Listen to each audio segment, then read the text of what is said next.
Dr. Sophia Grant, board certified pediatrician and board certified child abuse pediatrician. All right, so Candy, what's going on? Well, I just spoke with Punky. She's in Japan. So it's midnight in Japan. She left yesterday. And, she told me how she was disappointed in Delta One's first class because she's been spoiled from Emirates. Right. And so she's going to be in Japan for about 7 weeks until Thanksgiving, and then come home for Thanksgiving, Christmas, and then travel some more, and then just live a little nomadic life for a while. So I'm excited for her. Yeah, and I think what's super cool about that today is that she's going to be working while she's gone.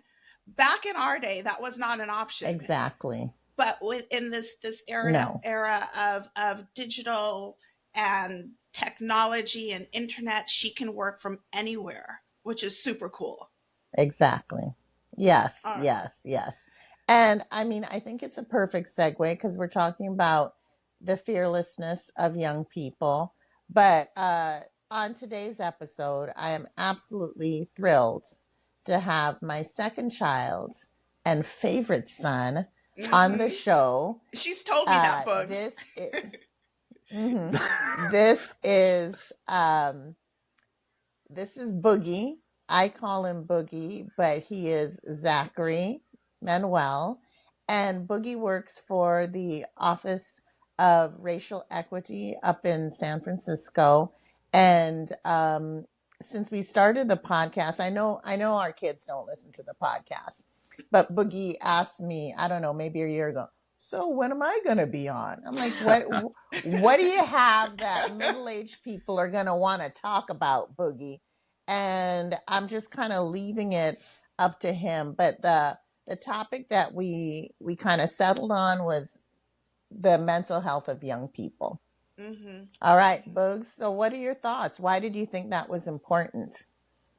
Well, I think first and foremost, thanks for having me on the podcast. This is the first time I've been introduced with you being in the room as the favorite son, which is, I guess, by definition true. But I'm grateful regardless. So thank you for creating space for me. On mental health and just the fearlessness of young people, I feel like this is a conversation intergenerationally that doesn't happen enough.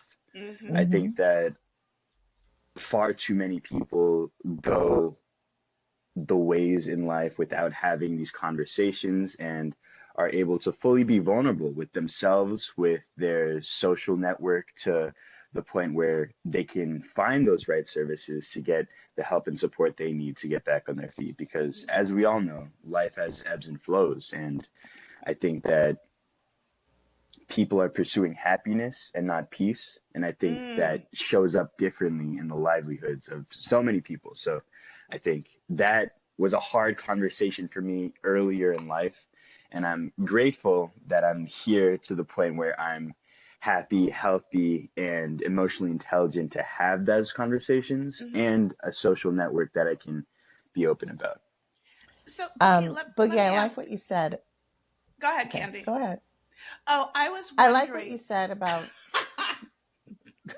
Judy. You go. Okay, I'm going. Okay.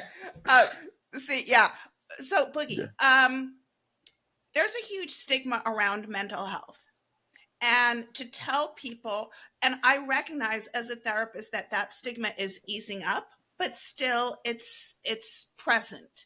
But what I find with your generation is that you've been hearing about mental health for many, many years. It's not like this new thing and it's suddenly like, what is this? Oh, this isn't a good thing to talk about. I feel like your generation has been exposed to that more, and people are talking about it more. Do you feel like, you mentioned your social network, that you can talk freely about those challenges with your peers? That's a great question. I feel like earlier, I think, well, for full context, for the viewers, I was diagnosed with clinical depression for the first time in ninth grade. And at that point, I wasn't having conversations with any of my peers. I didn't Mm, know how to have those conversations. And mainly it was just between the family, with Ma, or with a therapist as I was actively going to work through my emotions. The divorce between mom and pops definitely affected me at a time in my life where I felt like I needed that support. mm-hmm, And I was navigating masculinity, navigating high school, puberty, so many elements that flowed into stress. And on top of this, I was going to a fairly rigorous high school, and this was the first time where I was felt like I was truly being challenged from the eighth mm, grade to ninth grade year.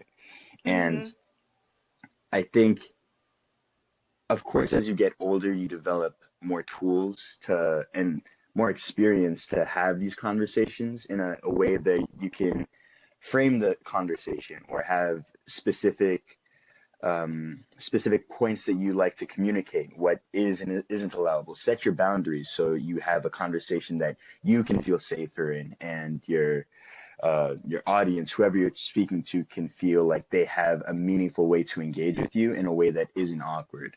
Um, it took a lot of time for me, I think, mm-hmm, and it wasn't until 2021 where I felt like I can actively and productively have a conversation with someone to let them know about my past, about mm-hmm. my depressive episodes, and the fact that I struggled in high school to be productive.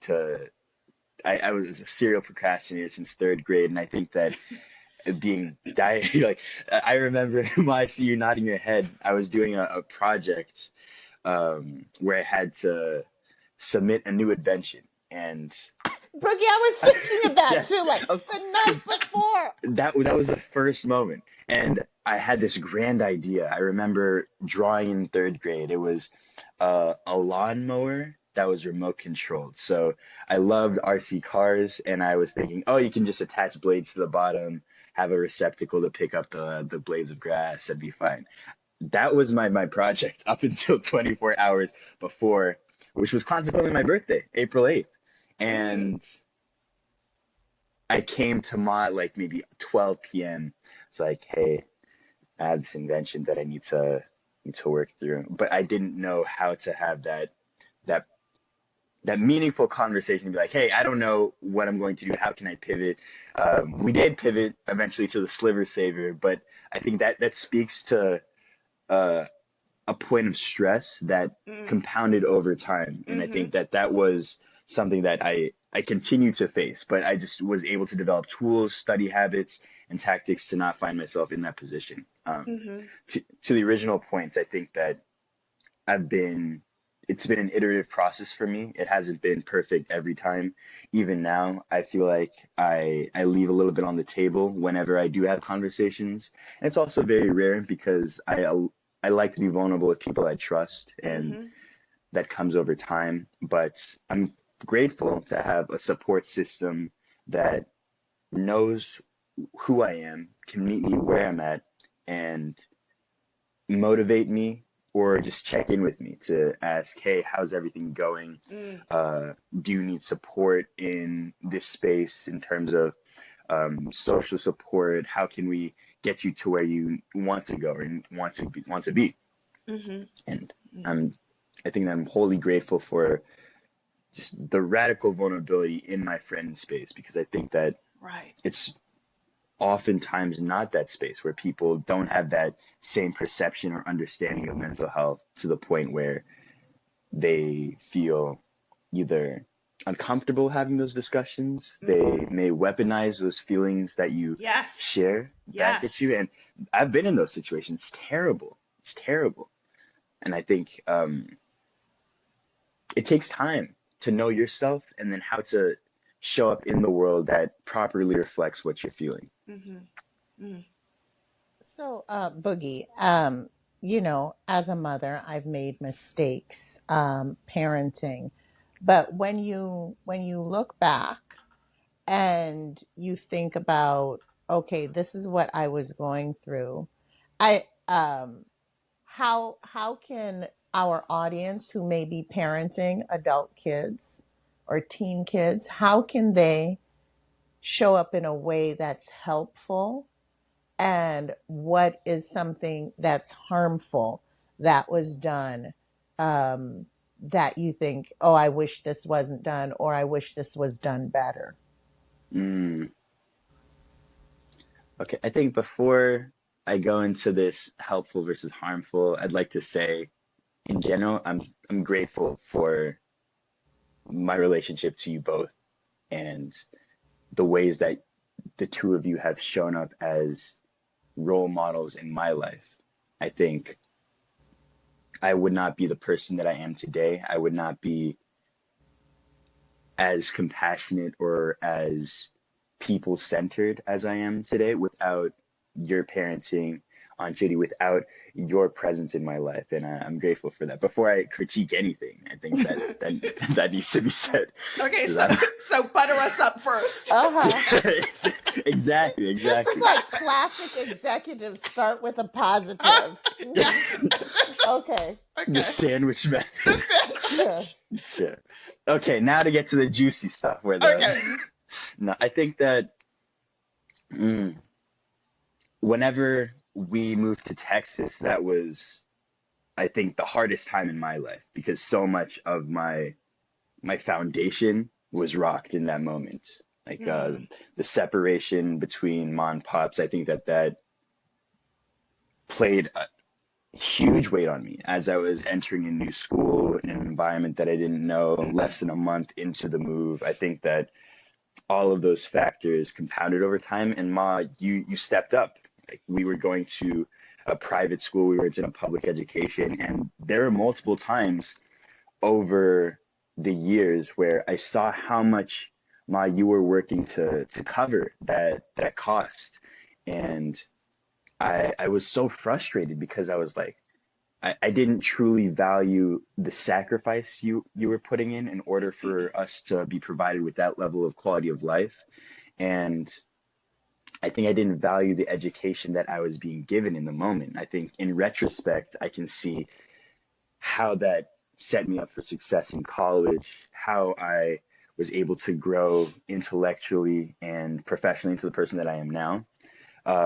But in the moment, I was just frustrated that my mom wasn't there to pick me up from school, or the fact that I didn't have a phone, but was trying to communicate the timings around like when I should be at the checkout. And I think that that removal, and on top of that, being outside of California, like not having the family in close proximity, because we know the majority of our side of the family is in Southern California. I think that having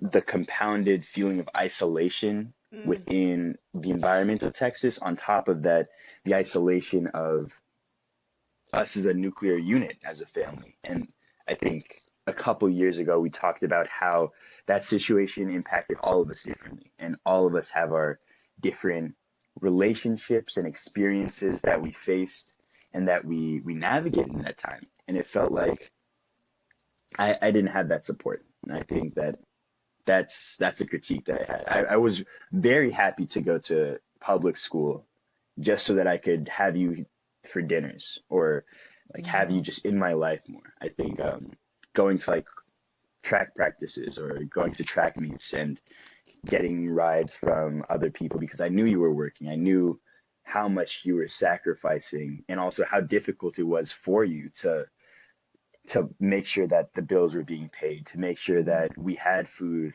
and making sure that we were okay. I think you it was a survival sort of shift.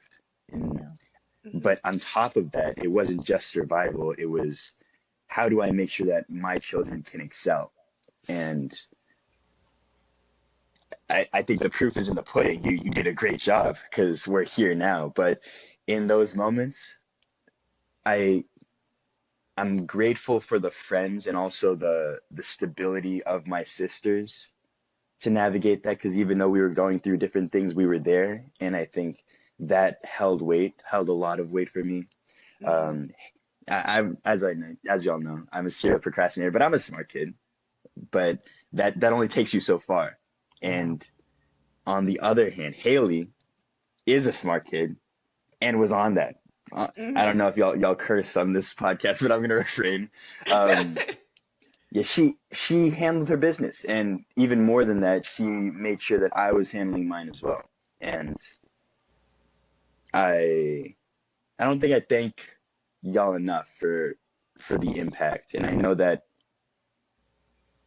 hmm, I know that there's been times where Ma and I have had verbally combative conversations, and I think the retrospect has been beautiful to look at. And I think that things that have helped me to see that in retrospect are receiving that same message from multiple different sources. I think that you as a parent show up in one specific role in your child's life. And I think that that role is typically one track, especially for younger kids, because you see your mom or your dad, you initially see them as infallible. You don't think that they can do wrong. And then you get to that age where Hmm. you're pushing back against authority. You're like, what? But why does it have to be this way? Why is it set up this way? I think that that took me a while to navigate and to get past. And I think that I couldn't see eye to eye with a lot of the decisions that you were making, Mom. But one of the beautiful things that you did was making sure that I got that message from multiple different people. Like, and a perfect example is through Jack and Jill. I, as you know, we were in Fort Worth, Texas, which wasn't the most culturally diverse place, Hmm. especially in the circles that we were in. I graduated in a high school that had maybe three other Black students graduating with me. And I think Ma saw that and wanted me to be in communities and in circles that had Black friends or Black boys and Influence. Black girls. Mhm. Exactly. And I distinctly remember senior year of high school, the G3 summit, which talked about college preparation from students that were actively enrolled in different colleges. And that was the first time I really had a conversation about going to an HBCU, specifically Morehouse, and having the same message told from the perspective of a young student, a young Hmm. Black male student hit me a little bit differently compared Hmm. to Ma lecturing me about something or or giving me like the punishment conversation saying, "Hey, you need to do better. Like why can't you do X, Y, or Z?" I think that that can easily go in one ear and out the other Right. versus a peer or a prospective peer telling you about their experience and Hmm. giving you a reality that's a little bit more aligned with things that are excite me, things that are interesting to me. Hmm. And oh yeah, yeah, I want to explain to our audience members, Boogie referenced the G3 Summit and Jack and Jill. Jack and Jill, if you don't know, is a service organization for Black mothers and their children to teach them um, the value of education, service, understand the way government works, and it's been around since 1938. And the G3 Summit is a program that I started. I was program director. I'm very proud of it. G3 stand for graduated and graduating get together. And we had forum for kids who are currently in college, kids who are in high school. And it was a meeting where they would interface and talk about opportunities, what college is like, and things like that. So, I believe it's still going on at our chapter in Fort Worth.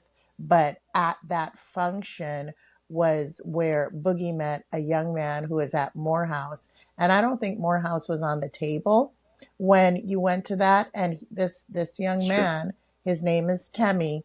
He pulled Boogie and Blake and maybe Brandon aside, and he was just, and there was somebody else, Andre, who was Angelique's brother, uh, were there and pulled them aside. And he was like, man, I don't know what the conversation was, but I know that the summit happened on a Sunday and you came home and you applied to Morehouse probably Monday. And it tell our audience what Morehouse did for you. Yeah, I think to the end on having different modalities of the same message taught to you, Mm-hmm.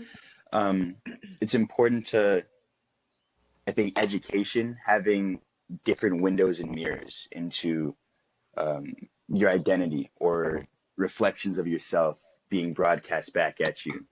Uh, Having mentors is really important to feeling that sense of belonging, or even just the drive and motivation to want to be in that space.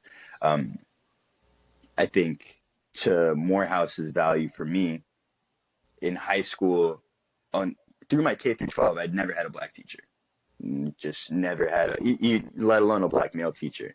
My first day at Morehouse, I went to a Spanish class.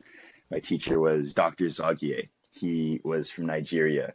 Heavy accent, spoke Spanish incredibly well, but uh, I noticed that shift in the ways that I showed up at school, or also the ways that Morehouse teachers and educators poured into me as a young black man. I was interested in school, and I was naturally good at school, but I didn't have that that internal drive to be like, I'm going to be the best. I'm going to be absolutely incredible. I think they pushed me by one, the curriculum. I think having a curriculum that's uniquely black centered was something that I'd never experienced. So even in that Spanish class, I was learning about the Moor migration to Spain and how that influenced the culture there. Like that's something I'd never learned. In history class, I was learning about the Bantu migration in Africa or the Black Panther Party. Both I had never, well, I knew about the Black Panther Party, never heard about Mm-hmm. the Bantu Mm-hmm. migration, and never was taught about the Black Panther Party or the conversations that I was having with other students. The fact that I am a Caribbean American by nature of my parents. My dad was born and raised in St. Thomas. My mom was born and raised to an extent in Jamaica, but immigrated to America. My experience as a third culture kid felt out of place with the rest of what I understood as the Black diaspora because I was around Black African Americans the majority of my life. Whenever I did experience and have conversations with Black people, I felt like I needed to be one type of way in order to be Black before going to Mm. Morehouse. And I think that was continually impacted when at school I was told, oh, you don't talk like any other Black person I know. I think like little microaggressions and also people like coming up to me asking for the N-word pass. Like that, Yeah, and this is in high school, the yes, in microaggressions. Uh-huh. yes, yeah, in high school, I think that that was pervasive and that continued to put in my head this idea that Mm-hmm. I need to be a one lane in order to Mm-hmm. be a black man. And at Morehouse, I saw an explosion of multiple different ways that black men showed up, and everything was allowed, everything was okay. And I think that encouraged me to continue to dig into my identity to find what I wanted to keep, what I wanted to take into my life, and what I wanted to hold dear to my heart. What values as a black person do I embody? What values do I see in my community? And what do I want to do with my career to elevate that? And I think that directly fueled into what I'm doing now, which is civil rights, education, social advocacy, and racial equity. So I think having Morehouse as a space where I could really interrogate my personality in a safer space, because you can't guarantee safety, but having a space that was geared towards black men where those conversations were promoted and encouraged, I think that really motivated me to continue to try and find that lane that I'm a part of. And I still think that's a conversation that I'm having to this day, but I think that Morehouse gave me the foundations and support beams that I needed to build with certainty that I'm building towards a version of myself that I want to actively see in my life versus something that I would potentially be backtracking to undo or like different lessons of history that I didn't necessarily understand the first time and wasn't critical of because I didn't have that context. I think that was a large portion of my K through 12 that I got to unpack at Morehouse. Boogie, in regards to your Morehouse experience, how do you think that institution helped your own mental health? Like what did you Mm, receive from there? Because we talked about the depressive symptoms in high school, which could have easily bled over into your adulthood. So do you think like yeah. being in that space with these beautiful, ambitious young Black men really helped to minimize some of those depressive symptoms? Unequivocally, yes. I think there's multiple factors to it. I think for all the parents that are listening to this call, I truly believe that a child can't truly appreciate everything that you do until you have distance and until you have that space where you can see what life is like when your parent isn't in close proximity, Mm-hmm. because that's a big factor. Almost every day my senior year summers, whenever I was a lifeguard, I was getting into fights with Ma about like some things very small, some things larger, and I was like, why is it this way? Why can't we just see eye to eye? And then I get to Morehouse and I'm like, wow, I miss Ma. And I think in that first year, I was still like just celebrating my freedom. So I didn't call you so often. I think compared to Haley and Yaya, I was probably the least Prodigal often called. son. Exactly. But whenever you're the soul son, you are by definition the favorite. So I think I was able to live in that for a little longer. But I think as time went on, I could really see the value that you played in my life, Ma. Or even like I still think I'm engaging with this now, but I see the value that Pops played in my life. Because again, I saw so many different other models of families in Mm-hmm. college that Mm-hmm. like either did not support their children going to school or were actively blaming them for all of the financial burden that they were taking on. And I was like, wow, Wow. I'm not dealing with that at all. I need to have a little bit more gratitude towards the family that gave me so much, that actively helped me with my college applications, with getting to school. My mom helped me move in my freshman year. A lot of other students didn't have that. And Mm-hmm. I think that humbled me. And I think that even though there were hardships in our lives, I think it put a lot into perspective and gave me that level of appreciation. So that distance was big. On top of that, the space for growth as well that Morehouse Mm-hmm. provided was huge. And I think a way that I really could connect with school was by gamifying it a bit. And that's why I joined the debate team. I did Quiz Bowl. Mm-hmm. Debate team was huge because I knew I was good at arguing per Oh my yeah, back he and forth. Like, was. exactly. We Yes. we When Boogie started to get awards for debating, I'm like, he practiced on me. Yeah, I took credit. yeah, you were patient zero, ma. Uh, but I think the conversations that we were having and the uniqueness of engaging those arguments in an intellectual space with other black Mm-hmm. men. My Mm-hmm. debate coach is a black lawyer. He still teaches at Morehouse. Shout out to Coach Newby. He was one of the first people that like based on meritocracy, it wasn't like, oh, I think you're good, you're going to do well. It was all up to, can you debate well and can you do that right now? My first major tournament that I went to in New Orleans, I had to debate another team to get to, and the case was, or the debate topic was, this house believes that we should build a wall. This house being just the proposition side. We didn't want to debate that at all. So we shifted into, this house would build a firewall. highlighting the Russian hacking of the election because that was topical. This was 2017. Mm-hmm. And my coach loved that creativity and the shift and how we defended our points and made this the center of the debate.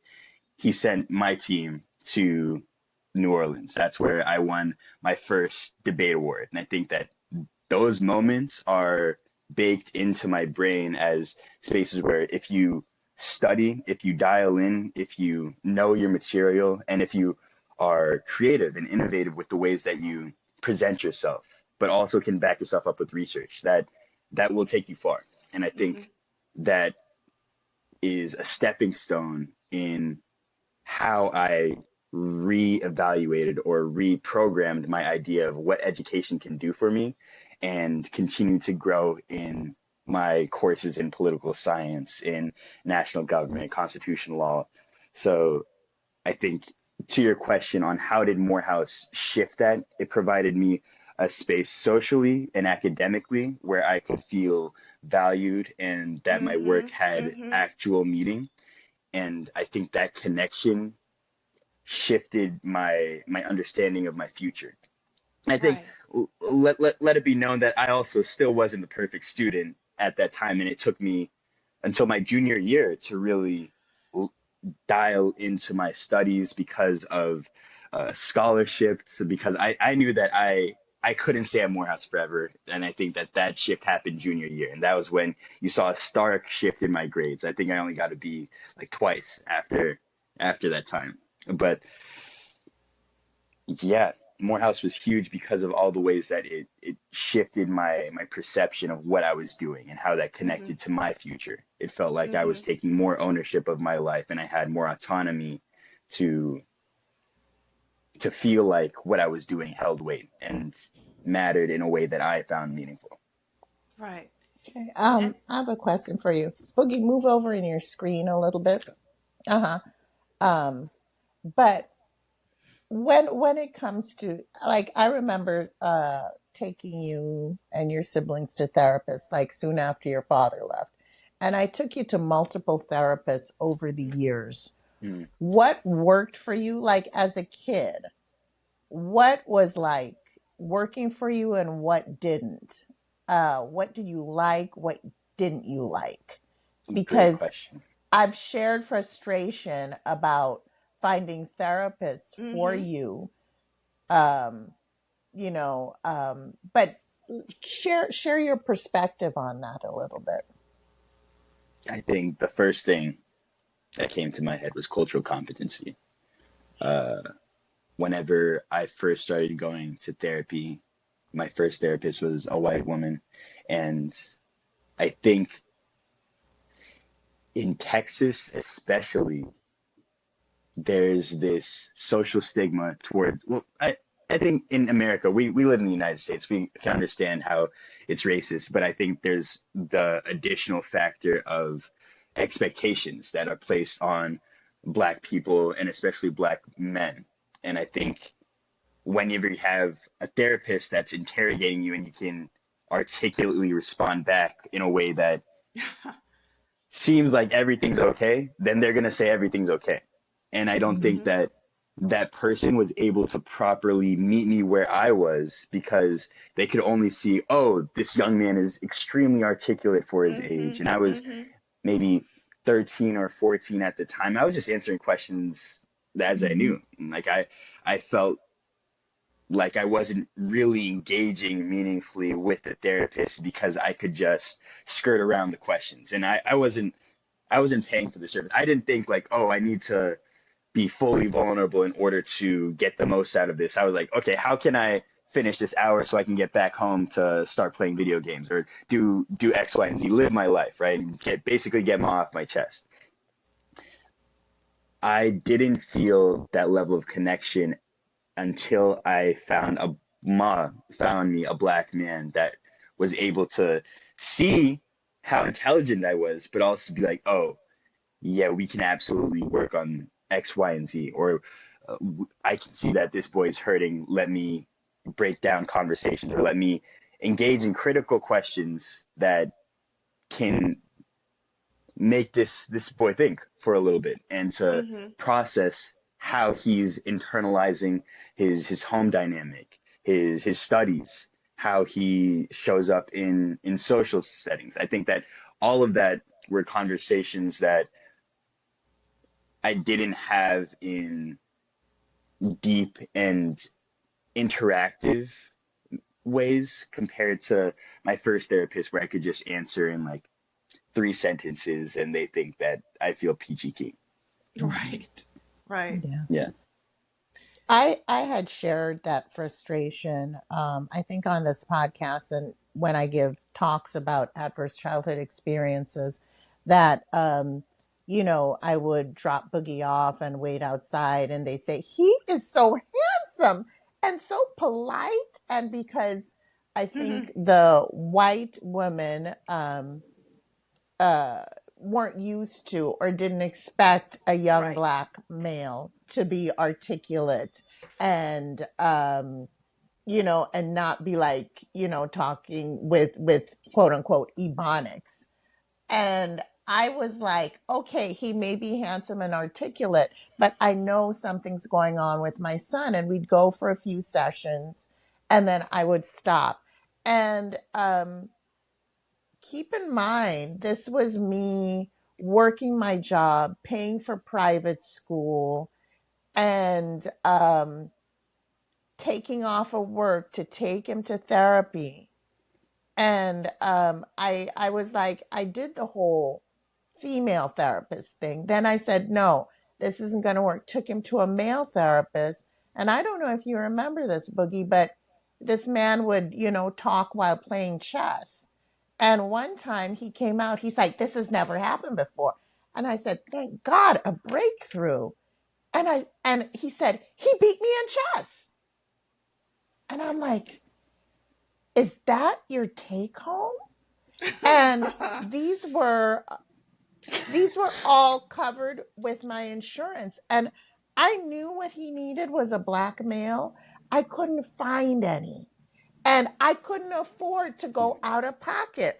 But by the time senior year rolled around, Boogie was, or junior year, he was in dire need. And somebody recommended me to a guy, black male, not covered under my insurance, and I had to pay out of pocket. And I was to the point where, yeah, I'm trying to save money, but I'm not going to skimp on my son's mental health. And that is the black male therapist that Boogie found. Mm-hmm. And, Boogie, when you got into Morehouse, you were so delicate mentally. Like, I didn't want to send you away. I was I like, remember. I need him to be here so I can watch him and take care of him. And he was the person who said, send him. He'll find his tribe. He'll do fine. And I'm like, I don't think so. He said, send him.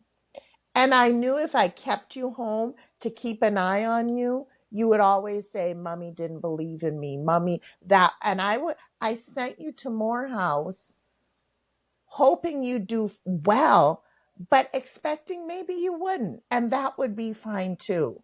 So I want to give a shout out to Elliot Connie in Texas, who was the first person who gave you anything substantial, any tools. And Yeah. what were the tools that Elliot gave you? Mm. I think it was on different, like speaking again, making this a circle on different modalities of blackness. I think he was able to concretely connect what he was doing in his life to what his initial goals were. I think that that shifted my understanding of what I wanted to do and how I saw the actions that I was taking in that moment connected to my long-term goals. I think he gave me perspective awareness. I really appreciated the fact that he would talk to me for some time and then he would talk to you Mm-hmm. and he would actively tell you the things that I was saying because I felt like in our relationship, I was telling you things, but you weren't hearing them. And I feel like I didn't have, as a child, I didn't have that authority in order to meet you where you were. and that my words would get through. I felt like he was able to talk to you Mm-hmm. with a little more weight. Mm-hmm. Reciprocally, I think that he gave me a perspective into what you were doing that gave me a little bit more understanding and appreciation for what you were doing. I didn't know that you were paying out of pocket until literally just now. And I think that that is another way that I didn't see money, but I knew that we were in a tight financial situation. And I think that understanding that would have impacted me negatively in the moment, but I'm grateful for what it is and how it impacted me now. I still remember, and I think I want to do this too. He had a map of the world and a bunch of different pins based on where he spoke, where he had Mm-hmm. conversations, and I think that that was just so cool to me. Uh, I think it was rare for me to see any sort of Black professional outside of our network, Mm-hmm. outside of our family and the Family and immediate. friends. Mm-hmm. Exactly. And I think having him as a model for what that looked like was like, okay, I can do this too. I can see myself in a space. And even though I wasn't interested in therapy work, I saw the ways that he was talking with me, the ways that he broke down conversations and gave me ways that I can engage with you as a parent, or ways that I can engage with my teachers and Mm-hmm. make those ends meet. I think that another aspect about me, I'm big into respectability politics, for better or worse, and I think that was impacted all my life. And if I didn't necessarily connect with you as an authority figure, I would just shut down and not engage with you. And I think that he shifted my understanding of the ways that I show up in those situations. That it's not Mm-hmm. only me trying to fill out check boxes in order to get to an accomplishment. It's me actively engaging and developing a relationship with someone. Um, yeah, I think that that message took longer for me to internalize and to show up in my life, but I'm grateful for all of the tools that he gave me, and also just seeing me, because I feel Mm-hmm. like in Texas, whenever I was seen, that was one of the first times where I could see the ways that people were looking at me on the street and feel like, oh, I don't feel like I belong, or I don't Mm-hmm. feel safe.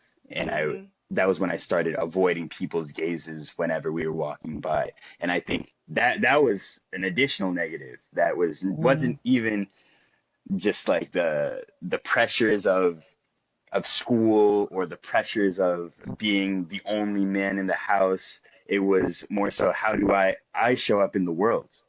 And of course, like, puberty is going on. I'm stepping into like my teenage years, into adulthood. I'm feeling insecure about myself. All those factors were compounding and Mm-hmm.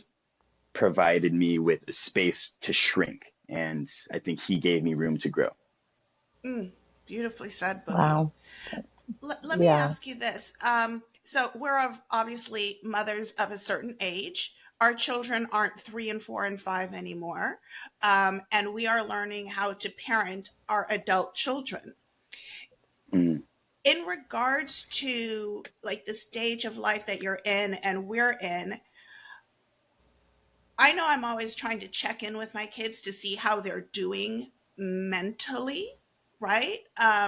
And I'm wondering if there are any suggestions that you have for us or for others when parenting adult children to ensure that their mental health is in a good place. mm, Because just asking the question, hey, how are you doing? Oh, fine, that's not cutting it. Yeah. yeah, So, what do we need to ask to really get a finger on that? that's a good question. I think it's important to recognize that not all kids are the same, even within the same family.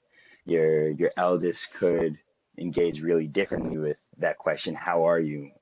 or "How's your day on a scale of 1 to 10?" compared to your second or your middle or your youngest, Mm-hmm. however many kids you have. I think hmm, it's helpful to know what's going on in in your kid's life in order to know what is and isn't out of the normal, but Mm-hmm. you understand that your kid is only telling you so much based on your comfort level. So the the the prerequisite or the forward is just how do you build that baseline of trust to the Mm-hmm. point Okay. where your child feels transparent or vulnerable enough to have those candid conversations. I think it took me and Ma a while to get there, and I think that I mean an even further place from that with me and my dad. But I think it's a conversation that you have over time, and I think Mm-hmm. consistency Mm-hmm. matters in building that trust. You can't just be calling like once in a blue moon to check up and expect your child to be Yeah. super vulnerable or transparent with you. I Yeah. think developing those pathways of communication, whether that be text, FaceTime, voice memos, whatever, is important. Right. Uh, I think in my situation with my family, Ma and I didn't even get to the point where we were calling each other on a fairly regular basis until maybe 2 years ago or so, and now we're calling each other pretty often. Ma's waking me, or like uh, in the morning at 8:30 a.m. Ma's giving me calls, and I'm answering, and I'm like, wow, this is not something that I would have done in college at all. Yeah, But I would call him, and I'm like, I know this boy's is ignoring me. And I would be like, I know he's like picked up the phone, said, "Oh, it's Ma," and ignored me. And I was like, and I've said it before, I am nobody's groupie. So, and what to go back to something you said, I knew in time Boogie would appreciate what I had done. And you Mm-hmm. can't say I've done XYZ. They have to see it, and the distance and seeing how other people interact with their families will give him a better perspective.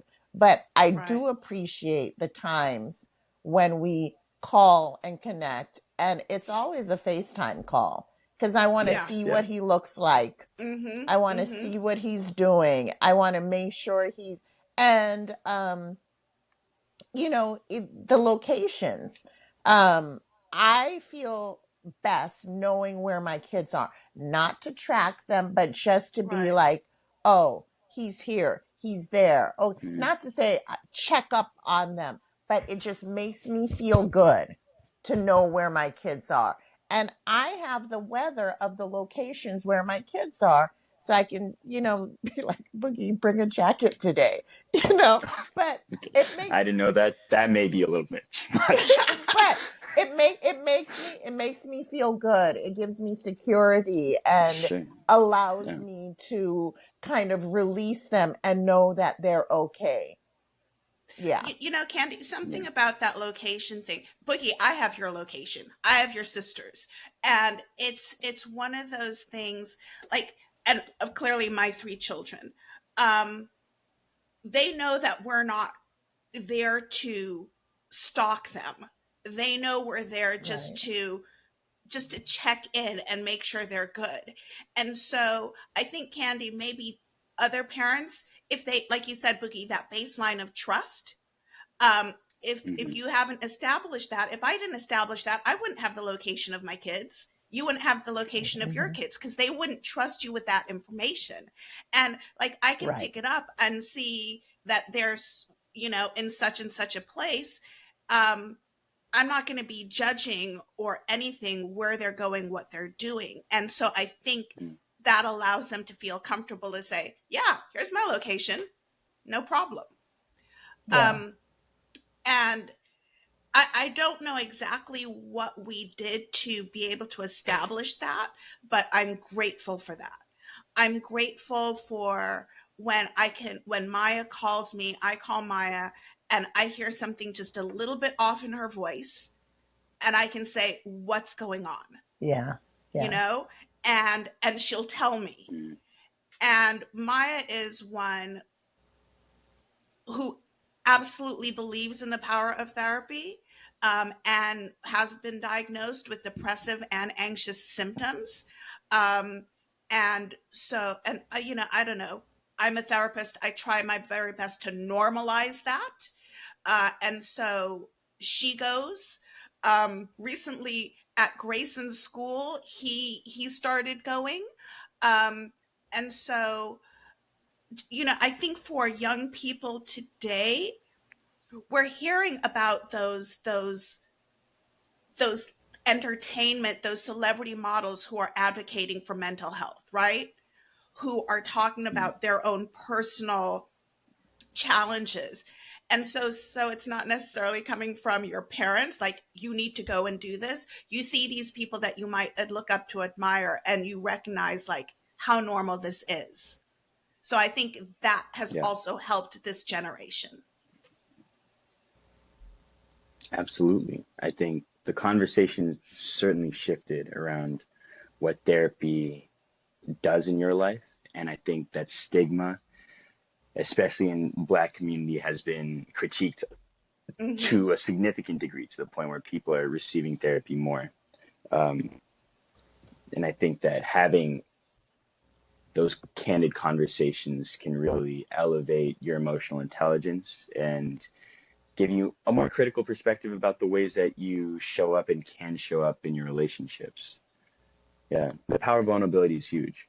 And I think a person that speaks on it well is Brene Brown from University of Houston. She, Yes. uh, yeah, yeah. I think at this point Yes. she's pretty common, but I think that having her as a name, as an anchor within that community, has been really important for my work, and also understanding how between social relationships, between a parent and a child, or even in leadership spaces, how vulnerability is so valuable in creating that level of trust. And as a parent, it's important to be vulnerable as well. It's not just from the Mm-hmm. child's perspective. Like Mm-hmm. give your child's, or like, some warranting to your reasoning behind why you're making decisions. Because I want to see your location because I love you and I care about you and want to make sure that you're okay. And I'm not going to be checking in on you at all times, but I want to make sure it gives me peace of mind. Mm-hmm. Um, I I think that that's really helpful. And I have that conversation with my friends on, like, people, like, I have friends that I'm the only person that they've shared their location with indefinitely with. And I just had this conversation 2 days ago with a friend that just Mm-hmm. started sharing their location with me. I told them that seeing the globe and seeing where my friends are gives me a reminder to check in, make sure that you're okay, but also gives me peace of mind that you're somewhere out there, and I care about you. And I feel like that energy that I'm sending out, and that just thinking about someone, holds value and holds that weight. And it it can just be a check-in saying, hey, I saw your location, thinking about you, I love you. Mm-hmm. Mm-hmm. That can do so much in someone's life in a way that you had never expected or knew held value, or held significance to that person, because they could be going through something devastating, and that could lead to a follow-up call where they're more vulnerable with you and you can Mm-hmm. meet them where they are. Mm-hmm. Yeah. Yeah, that's awesome. Well, Boogie, this is a perfect place to end. Um, thank you for sharing so much, and for being our first male guest on the Yes. show. Wow. Yeah, Wow. Clearly yeah. our favorite guest. Uh, uh, well, there's Mummy also. Don't let her hear that. Uh, but yeah, thanks for sharing. And remember, to our listeners out there, if you have children and you are parenting your adult children, you have to give them space to let them be who they are and know that the love is unconditional. I Mm-hmm. think, although Boogie and I, we butted heads quite a bit for a few years. Um, I feel like that I always loved you. Did you? Yeah, Yeah. absolutely. Okay. At Okay. times I was like, you love me, why are you doing this? But Right. you did love me.